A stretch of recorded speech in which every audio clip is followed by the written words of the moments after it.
What's up, YouTube? It's your boy Big Steph, and listen, we back again with another video today, another banger, you feel me? And this kind of story right here, man, just goes to show you just be yourself.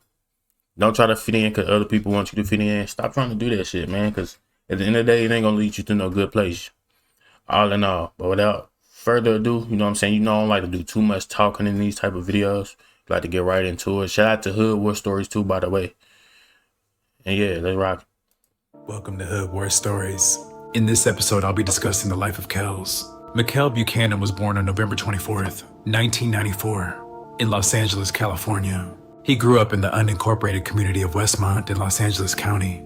Back in the 80s, the section of Westmont was known to have well-off middle-class black families, and much of the area is composed of well-maintained single-story homes, raised by two loving parents. His father was a successful music producer and is still collecting checks from 90s hits, tied in with Master P and Romeo.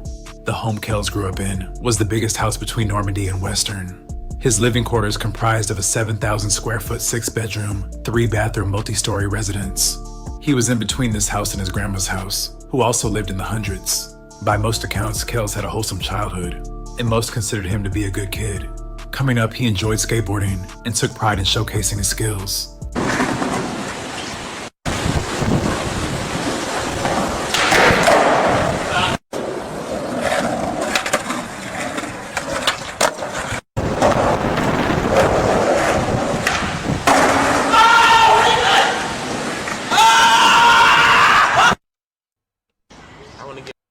I was just finna say something, bro. Like, California, the only place where you could do stuff like this and still be gangsta. I ain't gonna lie. Like, say I'm from the South, so niggas see you skateboarding around this bitch. We not thinking nothing of it. We think you probably finna go listen to some rage music, burn, set fire track. I can't even talk. Set trash cans on fire, all type of shit like that.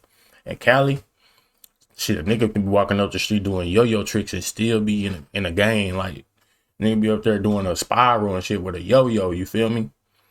And still be ready to shoot you. You know what I'm saying? You look at nigga, you ride a yo-yo, nigga, and you come to Texas, bro, with a yo-yo.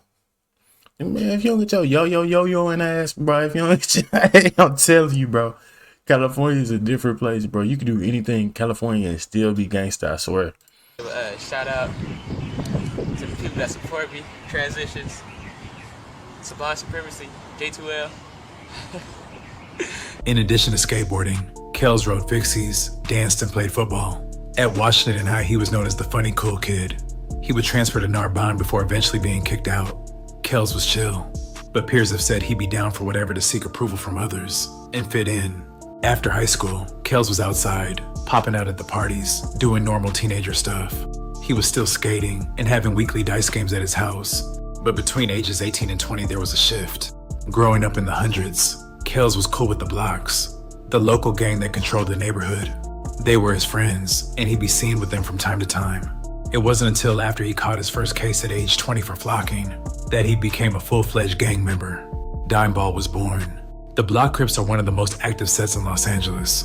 To be from there, you have to be willing to crash out if needed. So it's without a doubt Kells was putting up Rookie of the Year stats in order to prove himself. By the time his best friend Drakeo took off in 2014 with Mr. Get Dough, it's alleged Kells already had 2 bodies at that point. Kells would end up doing time for the burglary case and was released in September of 2015. In just a few weeks of being home, he'd catch a new case for driving under the influence. Around this time, Drakeo created the Two Greedy Family Stink Team, which consisted of personal friends and family, and gang members from the 30s, 40s, and hundreds. With Kells being one of Drakeo's closest friends, he'd be a Stink Team member by default. Kells' legal troubles continued. These new charges he accumulated over the next year included loitering with a criminal street gang, taking a vehicle without consent, and burglary. Meanwhile, in 2016, members of the Stank Team were getting into conflict with the B Team behind the scenes. Shootings and skirmishes were taking place, and tensions were intensifying. Things would come to a head on the fatal night of December 10th, 2016. At Drakeo's apartment on Aviation, close to LAX, the Stink Team were just chilling. So he was cool with Drakeo the Ruler. I think Drakeo the Ruler, if I'm not mistaken, I think he got stabbed in his neck at a party, bro. If I remember correctly. To me, I be doing my little homework, you know what I'm saying? I be watching videos all the time and stuff like that. But I think Drakeo the Ruler, he was the one that got stabbed in the neck or whatever the case may be. So long live, bro. But I ain't know this case had nothing to do with it, bro. I ain't gonna lie. Consistent of Drakeo, Ketchy, Young Bull, Ralphie, Solo, Kels, and Good Finesse. People were smoking, drinking, and coming in and out of the apartment. At some point, Drakeo shows Solo a party on Instagram, and they all make plans to go. Before they head out, Solo receives a call from AB, another Stink team member from the 40 Crips. He tells him about the party, and that he's trying to go too. AB joined the group in a separate car as they were leaving. The Stink team caravans in 5 cars to the party. Drakeo drove in the Benz with Solo riding shotgun, and Kel sitting directly behind. The party's in the industrial section of Carson. The group pulled into the parking lot at the party, but did not go inside. They were just sitting in the car. That looks like a warehouse. At some point, Too Shitty approaches the window and tells them the Inglewood families are here. Drakeo then suggested they should get out of there. Within seconds, a group of football players and Red Bull from families walk past the car. Kel's and Red Bull's eyes briefly lock, and a hail of gunshots would immediately follow. Drakeo and Solo ducked. When Solo looked up again, there was a lot of commotion. People were running, and the gunfire was ongoing. Solo took a peek a second time and saw Kels holding a .40 caliber Glock pistol. Kels said, "I emptied the clip on that nigga." AB was standing outside of his vehicle and still shooting a .38 caliber revolver. All the cars peeled out after the shooting stopped. There's silence the whole way back to Draco's place. Back at the apartment, no one knows whether anyone was actually hit. AB drops by for a hot second, but never actually enters the apartment. Solo eventually goes to sleep, waking up at 3 a.m. to the news. One man is shot and killed, 2 others wounded in a shooting in Carson. Yeah, this happened just before midnight during a party in the 100 block of West Victoria Street. Eyewitness News reporter Jade Hernandez live at the scene with the very latest for us. Jade. Well, when we pulled up, Victorian Main was blocked off. It still is right now. The shooting, we understand, happened where these balloons are tied right now. I spoke to 2 women actually when we pulled up, and they told me that they were just too scared to turn. That ain't my type of party and environment. I don't want nothing with brick walls on it. I don't want nothing with gates that you can't get out. Like, yeah, bro, this don't even look this look like one of them hole in the wall type of environments. You feel me? Where you just go in there, get twerked on for a little bit. You know what I'm saying? Get you a little party punch. You know what I'm saying? Drinks free. If somebody ain't through it, you know what I'm saying? Just like one of them. Talk on camera, but they say that they were at the party when gunfire erupted last night before midnight. They tell me they don't know who was shot and killed or who the other 2 men are who were taken to the hospital. They say this was a birthday party for a woman and at least 200 people were there.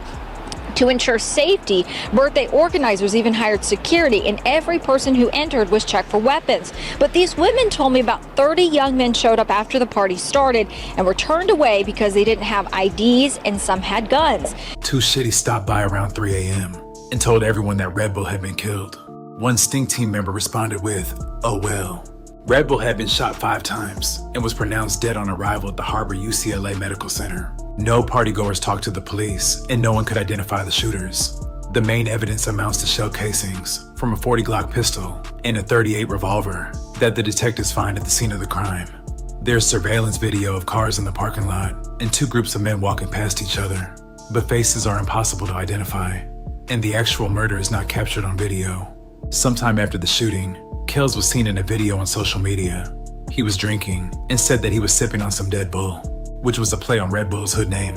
About a week later, a detective hears Draco's name while listening in on a wiretap in an unrelated gang case.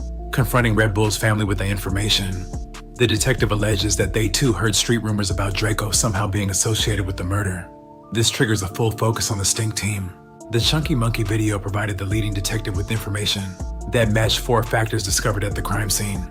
One clip features Drakeo pulling up in a black Mercedes-Benz, similar to the one spotted before the shooting. Another scene shows Kels pointing a .40 Glock pistol at the camera. The next clip is Ralphie pulling back his jacket to reveal a loaded .38 revolver. Towards the end, you see Solo. He was the only one actually identified at the crime scene. A tall, light-skinned, dreadhead black male was the description. The detective runs one of the serial numbers of the Glock through an automated firearm system and claims that the model matches the ballistics of the evidence found in Carson.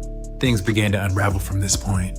On January 2nd of 2017, Hey, the police getting the police getting too smart, twin. These niggas found the serial number through a music video and said it matched the ballistics. How though? Like, when you need the gun? These niggas get, hey, but them police ain't playing no games, boy. I'm telling you, they finding everything. That shit, right? That should make y'all not want to do nothing. I ain't gonna lie to you. The way they be solving crimes, the way the world working these days, y'all should not want to do no crime. But niggas still crashing out and I don't know. 17.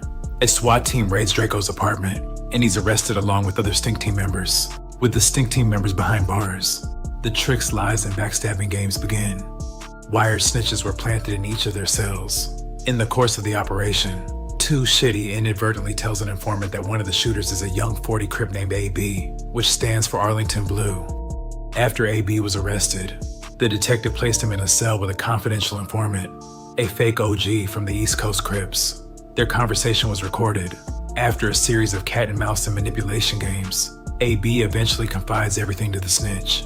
He admits that he was shooting with the 38, while Kells allegedly fired with the 40 Glock. AB revealed that he'd been actively beefing with Red Bull, and once he saw him walk past, it was blast on sight. AB thought someone was snitching on him because out of the many people arrested, the police accused him of shooting with Kells, who was in fact the other shooter. He said, "We really wasn't supposed to be going on a mission. It's just when we got there, we was there for a nigga from Athens." Investigators would interpret this as a reference to RJ, a rapper from Athens, who Draco was dissing at the time. AB agreed with the informant's statement that Red Bull was at the wrong place at the wrong time and fell in their glove. AB said the weapon he used would not leave behind shells. AB told the informant no one got caught with a gun afterward, and that Draco had a very distinctive car that witnesses probably recognized at the scene, so the police raided his house. He added that they found several guns, but not the ones used in the shootings. AB told the informant, "I popped him and then he was limping out of the patty, and I went to the car with the blower, but you can't see none of this on video because I had moved my car." The informant asked whether AB shot the victim in the head, and AB replied, "I shot the nigga the last 2 times. He might have got shot in the head though, I don't know." AB said, "On Hood, me and Kells the last 2 niggas the police got. They got everybody else, and they got us 2 last. That's why I know they got something." He and the confidential informant speculated as to who the snitch might be. 2 weeks or so after the January 2017 raid on Draco's apartment, Solo wound up in the county jail. The detective had served a search warrant on all of the Stink Team's social media pages. He found something on Kel's Facebook. It was a several seconds long video of Solo pointing a .38 revolver at his head and firing into the ceiling. The detective obtained a search warrant, went to the apartment, and had the ceiling taken down. He found a bullet still embedded there, and it matched the make of the .38 shot at the crime scene, enough to result in Solo's arrest for both illegal possession of a handgun by a felon and negligent firearm discharge. In the interrogation room, the officers told him that the gun charges would lead to his 3rd strike, which meant life in prison. At the time, Solo... And so you get caught 3 times with a gun and you a felon, that's life? Even if you don't do nothing? That's kind of crazy. I ain't gonna lie. I understand there's criminals out here, but life, even if you're not doing nothing, but listen, excuse all that. Why y'all keeping guns that y'all are going and doing crimes with, bro? Knowing they're gonna find these shells, they keeping these shells for however long. So when you do another crime, they gonna find when you, if this was the same gun that was, I never understood that. I don't know if y'all just ain't got no money, but y'all hanging with a rich rapper, bro. You should be able to buy as many guns as possible. If, like, come on now.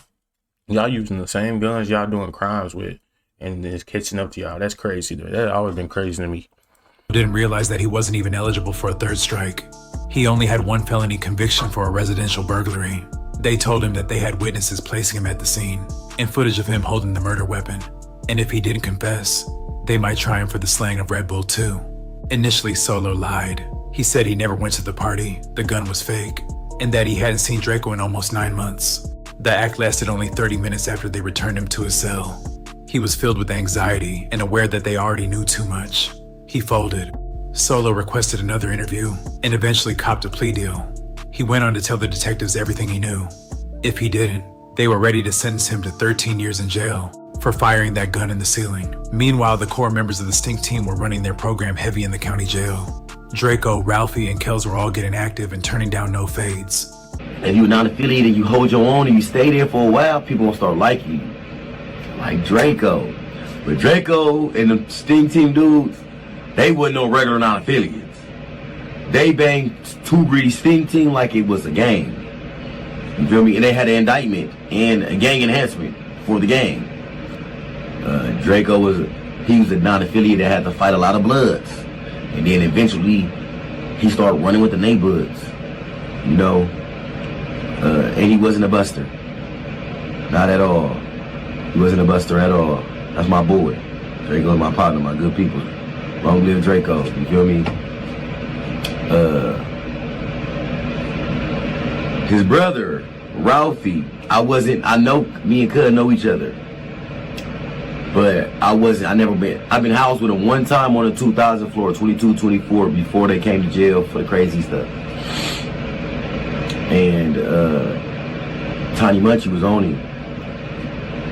Tiny Munchie, if y'all can ask Tiny Munchie what happened, I ain't gonna speak on that. But when he was on that 5000 floor, they said he was like the reigning champion in non-affiliate fight nights. You feel me? The reigning champion, non-affiliate fight night. So apparently he got paused. They said Ralphie, after like the 4th, 5th fight, he was just like the man. You know? They said he had handlebars. You know? And that's just the fact. That's just the facts. I heard from the homies, a reliable source, that he was up there putting pause on things, you feel me? And plus, they was like beefing with the Bloods. Fast forward to trial. Solo takes the stand and implicates Kells and AB for the murder of Red Bull. And because everyone else pled the fifth or refused to testify, it's his. There's one thing y'all need to know about the streets too, bro. No matter what, no matter how gangster people may be, because it's gangsters, it's trust, bro. I know it's gangsters that will tell on you, bro, just to set themselves free. It is niggas that will shoot at you. It's niggas you can go shoot at other niggas with. It's niggas that'll shoot a nigga's mama house up and then go tell.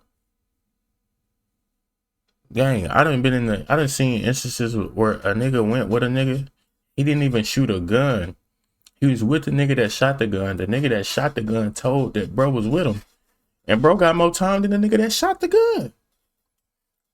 These niggas will tell on you in the street. That's why I said, bro, that street shit ain't what it is, bro. Y'all need to figure out something what y'all like. Niggas sitting around 100 niggas a day, doing nothing but gang banging, drinking 40, smoking weed all day, gang. What is it? You don't want to live your life like that. I'm telling you, bro. I mean, you can live your life like that as long as you ain't getting in trouble. You might not get too much out of it, but like, if you living like this, though, it's always going to be some type of snitch, bro. It's always going to be some type of nigga that's going to rat on you. That's just 9 times out of 10. His testimony that will be the only one entered into the public record. At the start of his testimony, Solo discussed his upbringing and his origins with Drakeo and the Stink Team. Raised in poverty and 60 Crip territory, he bounced all over the city. He never gangbanged, but his close proximity and family ties to Crips was enough to get shot 6 times at age 22. He met Drakeo in 2009 when they danced for different jerk crews. They didn't become tight until 2015. Drakeo needed some lean and Solo came through.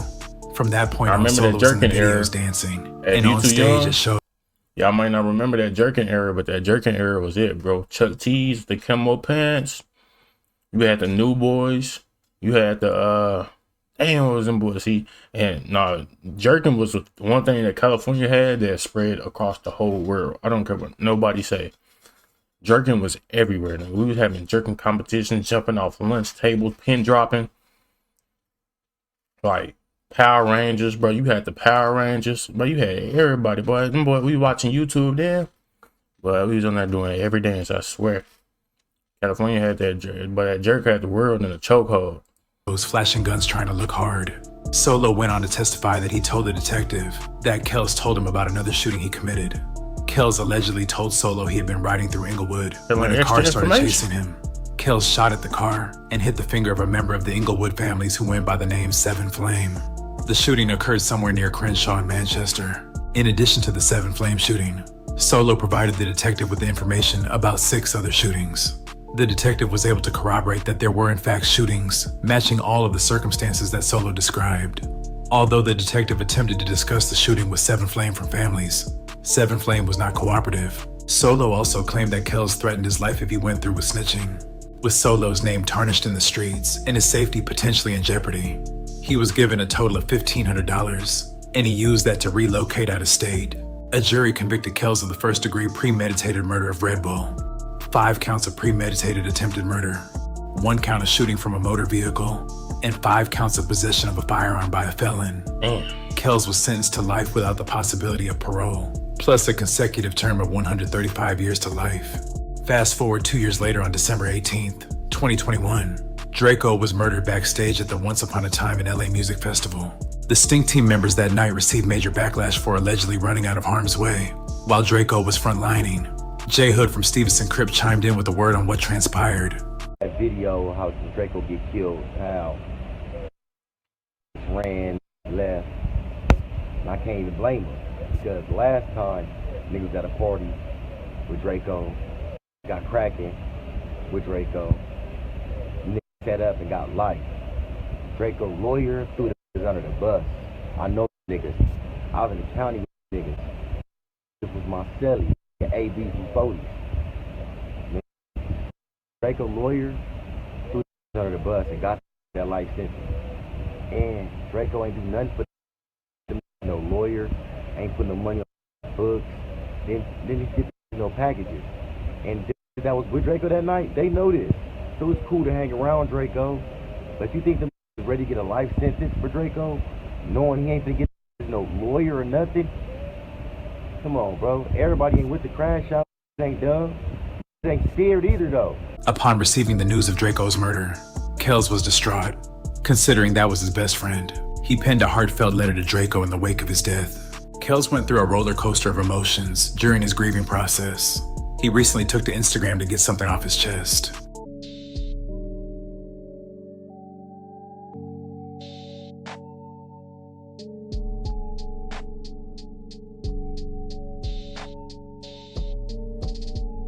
There's a thing about niggas that go to jail, but they don't learn. Which they can't learn either, because they're gonna be in there for a long, like this nigga they gave this nigga a life sentence with a life sentence behind them, and if he lived that life, like, you know what type of shit that is. But anyways, yeah. I know niggas like this that be like that even when they do like 15, 20 years, they get out and be on the same thing, bro. I be like, bro, like, you niggas don't learn.